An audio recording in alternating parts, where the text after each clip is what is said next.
how to check Windows 10 version is genuine or not in your laptop or PC. First, type first press Windows R from your keyboard. After pressing, then type there slmgr.vbs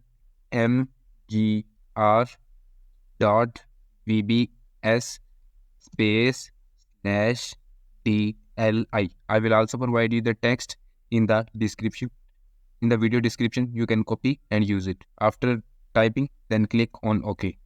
When you click, and here you can see that option, Windows Script Host. If your window is cracked, you will see that type of Windows Script Host in which you can see most recent activation information key mentioned. And if your window is not cracked or is not cracked and is genuine, you will see this type of Windows script host, which will tell you about the partial product key and license status licensed. If your window is genuine, then you will see that type of host, and if your window is cracked or cracked, then you will see that type of Windows script host. Thanks for video watching.